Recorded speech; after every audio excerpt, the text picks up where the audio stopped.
bakwikorejwe umusaraba mu ruhame ku muvuduko mwinshi nitwa igihame imigezi yo yarakamye adbro renga nkumene nabuze n'umwumena hagatonyanga basi nanjye nshira umwuma gusa wowe mana uranzi isina ryanjye uzarisiga irangi. Mbere yo kugira ikindi mvuga reka mbanze mvugeho ku ndirimbo yawe gatoya numvise utangira uvuga ngo bakwikoreje umusaraba mu ruhame ngo wabaye igihame n'ibindi bikurikiyeho urabizi. Yego. Aho hantu ndumva wahasangiza abantu gatoya nkumva uri Yesu bakwikoreje umusaraba mu ruhame byagenze bite? Amerika mbanze ngari ibombere we. Yego nzamamara imirimo y'uburetwa nyihorere nuko byangora kukwereka uwo ndiwe w'icyo gihe sinibagiwe yuko tubana ntagutunze.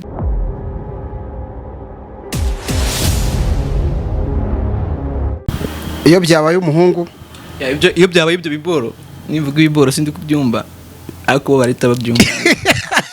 Ibyo biboro usanga umuhungu nyine ashimangira ko umuntu atamuzi. Yego bihuye n'ibyo we yavugaga Inzora ibyo ari kuvuga. Urumva nta umuntu babukirimo ntago umuntu abakoze ikiza.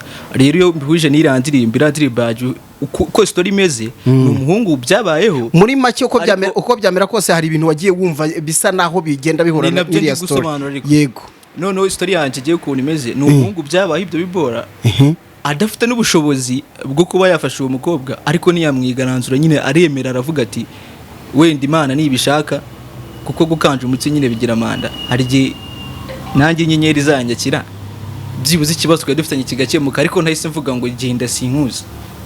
Urumva ko arimo wa mutima bihura n'ibyo nyine yari ari kuvuga. Ni story zihura cyane babyitondeye tubyumva. Mbere yuko nza kuvugisha bana muri background ndagira ngo turebe abahanzi bafite igikomere cya mugenzi wabo hano kuri social media urugo rwe bivugwa ko rwasenyutse ubwo bigahura n'indirimbo yawe iriya message irimo bigahura n'ikiganiro twagiranye n'abana byose ukabikombina. Wenda wowe uri muto ndizera ko tutari buze kwinjira muri iyo story ndende y'ubutezi gute ndi muto ushingira ku cyo uvuga ko nge ndi muto urambabarire none se nyine urantunga mu kirundi niko reka tubivugeho. Yego reka tubivugeho. Ubwo abahanzi benshi ntabwo mwatangiye kugira ubwoba ibintu byabaye kimomo ibintu biri hanze nabundi bari babufite bari babufite rwose bari babufite ntabwo wivuga ngo ntabwo batangira kugira ubwoba wagira ngo ni bwari buhari ariko nyine ni ibintu bihura ntabwo ntekereza ko nta hantu na hamwe nyine wajya ngo wumve ngo uzabaho mu bintu byiza gusa nyine udahura n'ikintu kibi ntabwo bishoboka. Icyo gihe ntabwo witwa umuntu nyine ibintu bibi ugomba guhura nabyo byanze bikunze kandi ntekereza ko ibintu bibi byaje nyine bitavuze ngo nawe ngo ugende bize ngo ugende biraza nyine tu mugahangana ubwutsinda gatsinda. Yego ubwo tugiye kuganira nk'umuntu mukuru kukumbujije ko kwita umwana ari wowe bibayeho biriya wabonye bikakubaho wabyakira gute? Nakirasa wahita wishyiraho ako nanone kuri ruhande reka nkwereke buri muntu afite ukuntu yumva ibintu kandi reka mbwire ikintu papa. Yego burya ufata umwanzuro mwiza uri mu kibazo. Umuntu ntakakubeshye ngo arabantu cyo twumva ngo nje umugore wanje mufashe cyangwa se umugabo mufashe ngo namutema ngo namwica nyine uri kubivuga kubera ko wowe utari kubibona ntago nyine ubirimo nibwo umenye icyo gukora.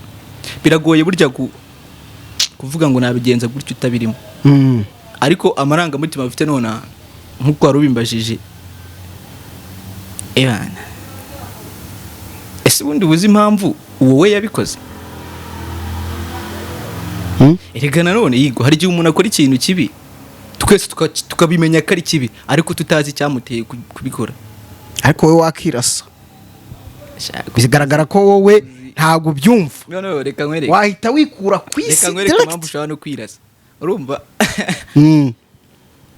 reba abasitari benshi dufite hano yego mpamya ko abenshi nyine nabo batararushinga yego abenshi ni abantu batararushinga impamvu ahubwo birirwa banavuga ngo ariko ngo uri mu biki impamvu nyine uri mu biki ngo reba imyaka ngo reba amafaranga buri wese afite ubusobanuro bwiwe sibyo ariko uriya wa mupapa we si umwe muri abo yarabitinyutse nyine arabikora sinzi niba uri kubyumva bagenzi be benshi ntabwo bapfa kubyumva ariko yarabitinyutse arabikora noneho nyine umuntu akamukorera ikintu nka kiriya njye ntapfa no kwe sinjya apfa kubyizera we wahita wirasa ko niko kuri nyine ndagira ngo banze we yigomwe banze nyumve papa we yigomwe tubyite kwigomwa kuko yakoze ikintu abandi bantu batari gukora mbere yuko bira byose biba kuvuga ngo ugiye gushyira amago ni ibintu abasitari nyine bakora we aratinyuka arabikora noneho wowe mugore nturi kureba ikintu atinyutse gukora byibuze ugiye agaciro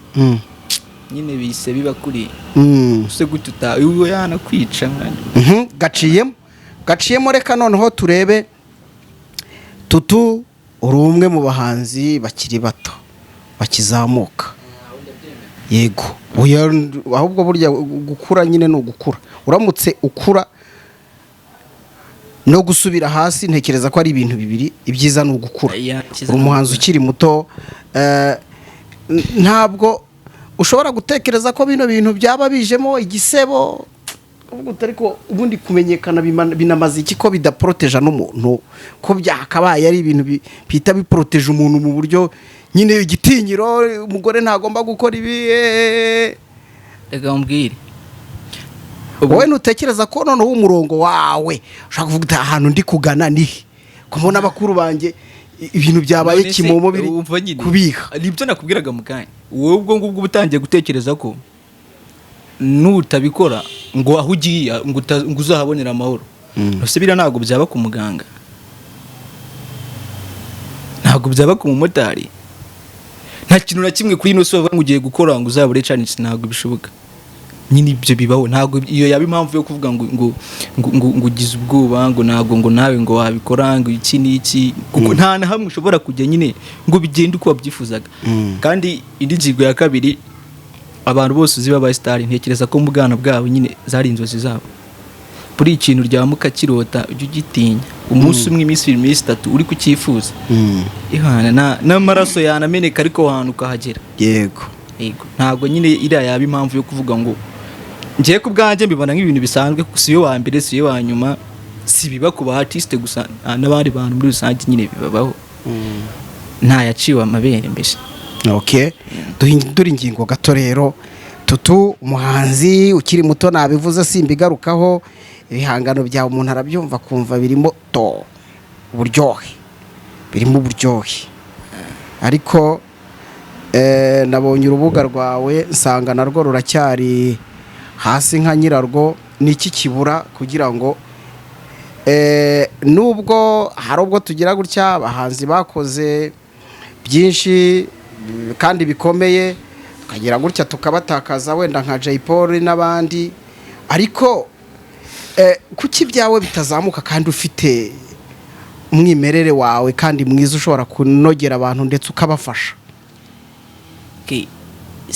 sinavuga ngo wenda ngo si igihe kitaragera kuko igihe ntabwo nyizi ariko uko biri kose ari umuhungu wanjye ukunda kumbwira ngo nubwo bwose ntari uwa mbere ariko sindaho nahoze mbere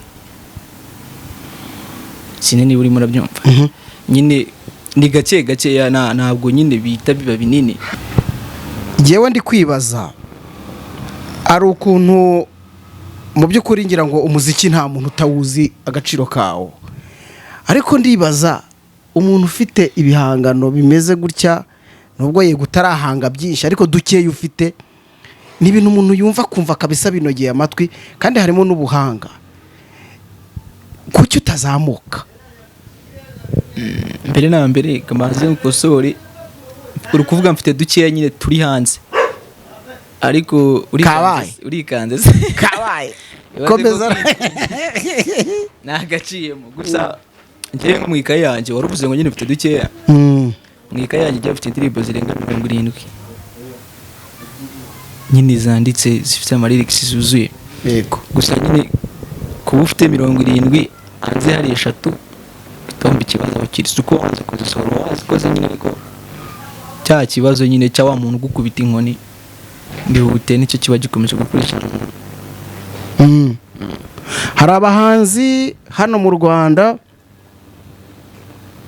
oya ntabwo ari abahanzi nari nibeshye, hari abagabo babigize umwuga kuzamura abahanzi bashingiye ku bihangano byabo bumva bakabyumvana ubuhanga koko bashobora kugeza ku banyarwanda. Emwe hari n'itangazamakuru, abo bantu ntabwo urabamenya ngo ukomanga cyangwa warakomanze ntibagukingurira. Narakomanze nsanga si nko mu ijuru, ntabwo yikomanze bapfa gufungura, hari ukuntu mahari menya bibanze kugenda ibintu menya hari ukuntu bibanze kugenda nyine. Narakomanze gukomanga byo ariko nyine ntabwo bigeze bafungura. Ariko ntabwo nzareka gukomanga, nyine nzakomeza ngumange, wenda hari igihe bizakunda bagafungura. Gusa kugeza uyu munsi nakubwira ko nyine bitarambera. Hari aho ugeze kumbwira ngo icyo wiyumvamo nuko wiyumva, kandi uti igihangano ni nk'umutsima. Yego kabisa, muzika ni umutsima kandi muzika ni umutima, ntabyirengagize. Ni umutima ku muntu uri kuyikora, ikaba umutsima ku muntu uri kuyikorerwa, byanze bikunda. Sinzi niba urimo urabasha kubyumva. We kuyikora utabifitiye umutima, urumva ikintu ufitiye umutima ariko washyizeho umutima wawe, utabifitiye umutima ntabwo ushobora nta n'amezi 3 byamara. Yego rwose tubivamo nyine, bisaba kuba ufitiye uwo mutima wo kubikora. Utawufite wahita usubira inyuma, ahubwo uvuga uti sinzanagaruka. Ntabwo uvuze gusubira inyuma byo uzavuze ngo ugasubira aho wahoze. Reka nusubira inyuma yaho wari uri imbere, no bita gutoroma aho karenga iwanyu. Ntabwo biba byoroshye. Gusa nyine ntabwo ngiye ngo umuziki kubera wowe kabisa, ni umutsima kuri wowe. Wowe ubwawe bifite byombi, ni umutima bikambera n'umutima. Icy'ingenzi ni uko wiyumva. Bivuze kwiyumva, abantu bumva ko wiyemera, ariko kwiyumva nyine ndi kuvuga ni kuri kw'Imana. Ngenzi ko mfite lyrics nziza. Yego, amagambo yanjye nzi ko ari meza, nzi ko nyine uri umuntu utega amatwi byibuze bakumva ari aho nyine hari ukuntu utari usanzwe ubizi, kuvuga ngo bijyanye n'ibyo usanzwe wumva, nyine wumva ko hari ukuntu byenda gutandukana amatwi.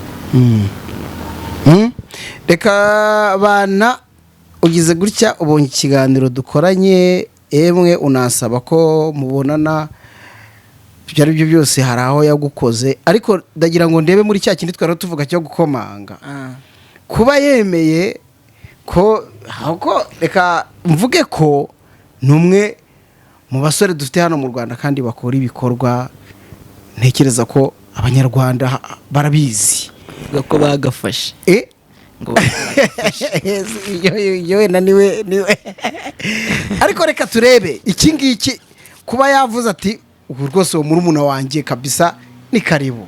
Iyo umukomangiye nyine ntiyumve ikiri kukugenza, nyine nawe bitubyumva twabifata nk'ubugome, tuvuga uti kabaye. Ni ibibazo byose harimo cyangwa hari biba bituzuye, ni ibibazo. Ariko noneho ngarutse ku kibazo rumbajije, we noneho kuba nyine aba yabyemeye ugakomanga, nawe mbigushimiramo nyine akemera agafungura, bivuze ko ba bantu bose kuko atari kimwe.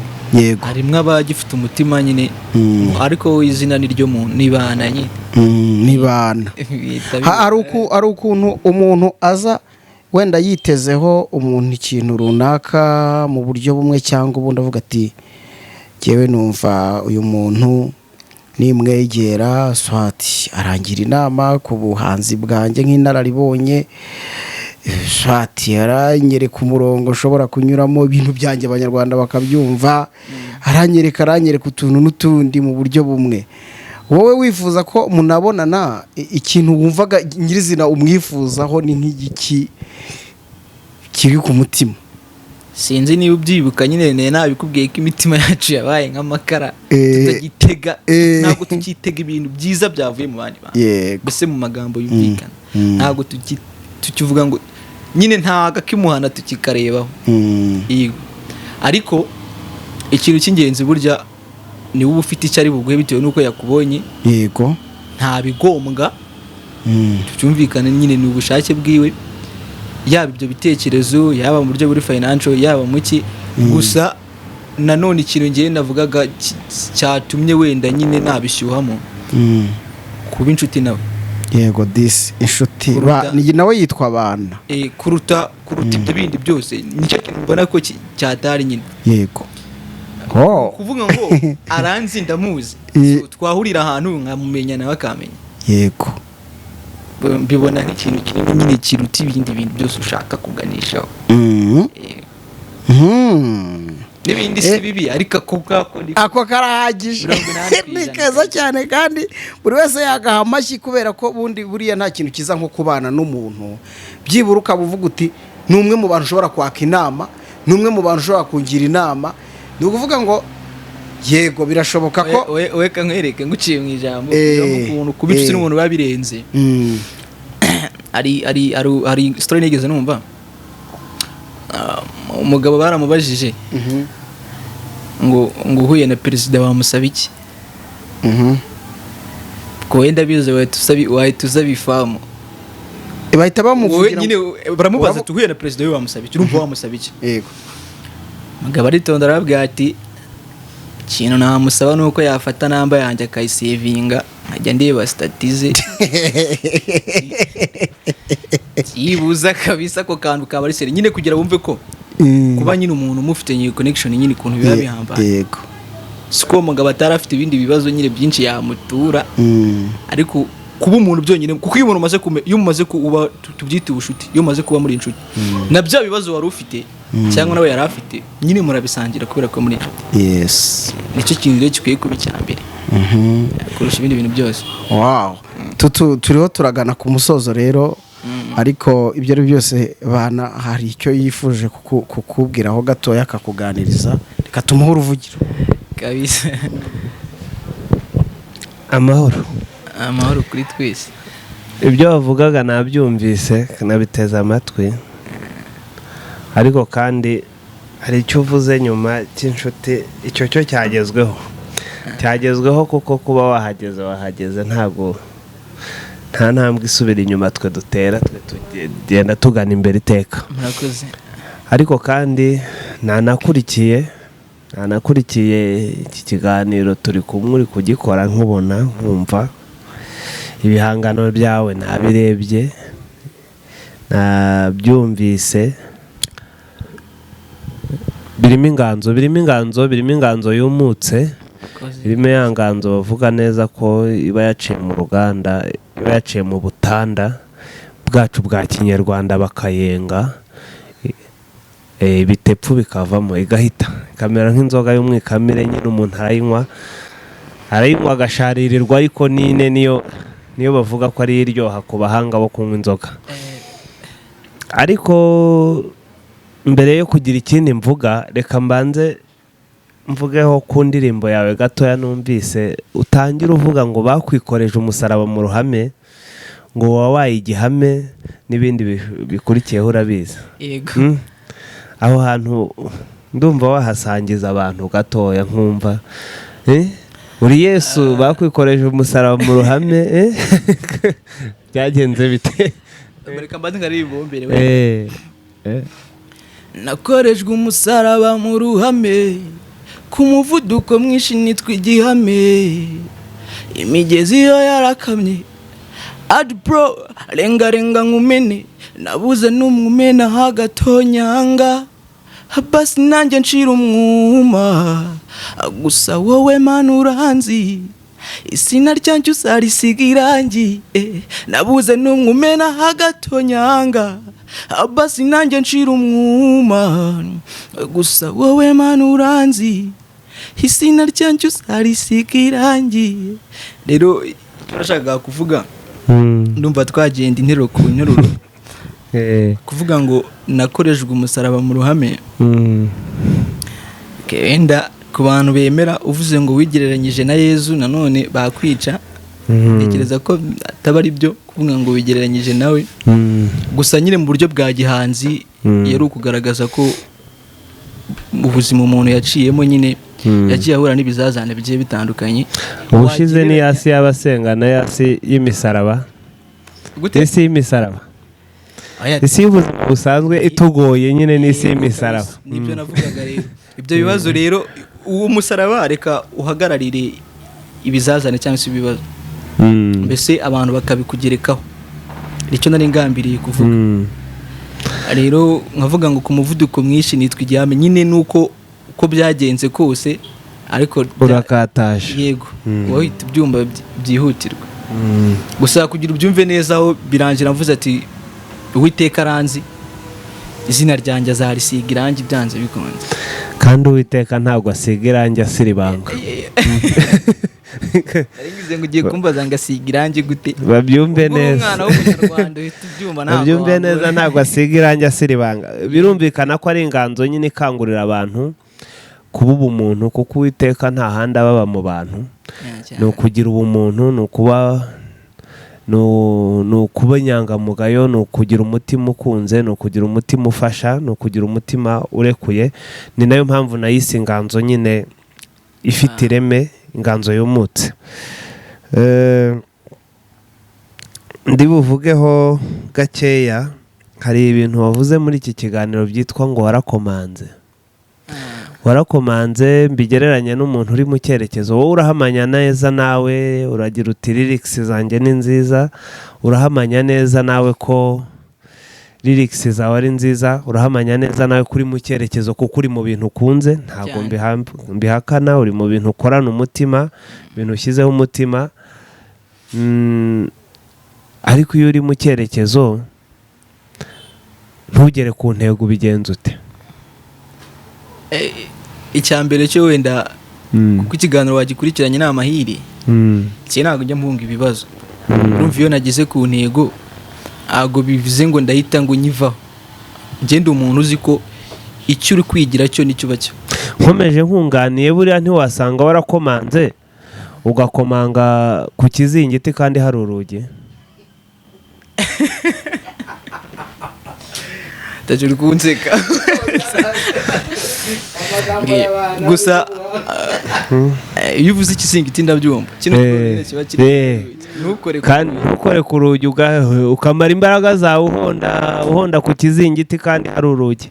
Akaba ari nayo mpandaro yo kuba batarakumvise. Akantu uvuze ushaka kuba ari byo, kubera ko twe dukomanga ahantu tuzi ngo abandi bakomanze. Sinzi niba uri ugakomanga ahantu ndi kubyumva, kubera ko uzi ko kanaka na kanaka bahakomanze. Wenda ugasanga baranimutse wenda batakirimo. Nibyo ntarasobanukirwa nanjye neza. Inama naguha aho ngaho rero, hari ugukomangisha gukomanga ku kizingiti usize urugi, hari n'uburyo umuntu akomangamo. Ushobora gukomangisha ibirenge umuntu ukumvisha akavuga ati so ninde umpondera urugi ntanagufungurire. Hari no gukomanga mu kinyabupfura. Mu by'ukuri ukomange, komeza ukomange, ahubwo uhindura uburyo ukomangamo. Abahanzi rero buriya dukomangisha inganzo cyane kurusha uko dukomangisha ibindi. Komangisha inganzo, ntuzagire umuntu ujya guhenahenwaho. Muha imirongo mugani, n'umukubita imirongo azumva, bene amatwi bazumva, kandi ibyo ari byo byose izagira ikintu gitsitse, izagira igitsitse. Nihuse nkagira n'ikindi mvugaho,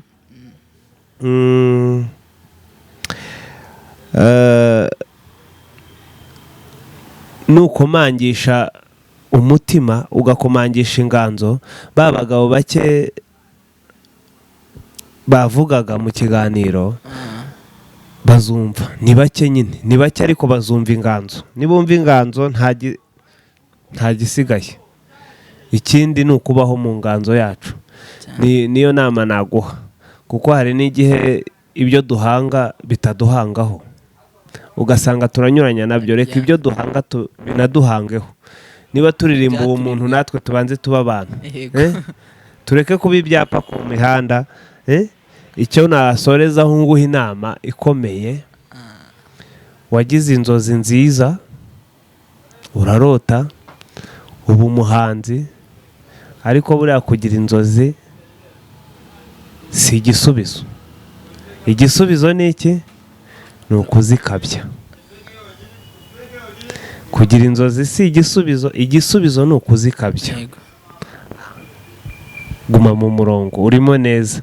Naho ibindi kuba twabaye inshuti byo ntubitindeho, icyo naba mfite cyose nzagushyigikira kuko inganzo yo nayumvise kandi ibyo ari byo byose turajya imbere, turajyana, turafatana urunana, turafatana ikiganza, tujyane tuzagera nayo kabisa. Murakoze. Asante sana. Yego nzamamara imirimo y'uburetwa nyihorere, nuko byangora kukwereka uwo ndiwe w'icyo gihe.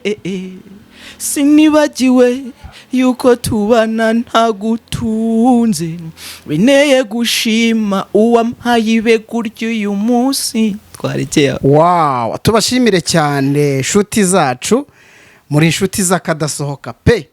Umwanya tumaze turi kuganira na Tutu wasuye mugenzi we, ni byiza cyane. Icyaduha ahubwo abahanzi bakagira ubumwe n'urukundo, ndetse icyaduha abahanzi b'iwacu bakajya bibonera inama za bakuru babo, cyaba ari ikintu cy'umugisha rwose. Nsabe abanyamakuru batandukanye, mushobora kutuzanira bano bantu bafite ijambo bakajya baganiriza abandi bana barashaka kuzamuka kandi barashaka gukora, baranashoboye. Reka tubahe umwanya. Mbashimire cyane, kandi nimba Tutu nta cyaba kigusobwe mu byo twavuganye ngo cyongereho twasoza. Ikintu cya mbere cyo ni ugushimira umuntu wese nyine wakurikirana ikiganiro kuva ku ntangiriro anti nawe nyine ni uwo kubaha, kandi nyine bakomeze basporting buri muntu wese nyine babona ko ashoboye. Ntabwo giye vuze supporting buri muntu wese ubonye, nyine supporting umuntu ukora kubona bikwiye. Ikindi nshimira umuvandimwe buryo yatwaciyemo n'iby'agaciro, anyeretse ko bose atari kimwe. Abantu nyine baratandukanye, ntabwo ibyamamare byose byikina, niko nyine harimo akantu gatandukanye. Mushimira cyane, Uwiteka akomeza mwagurika bisa. Murakoze cyane.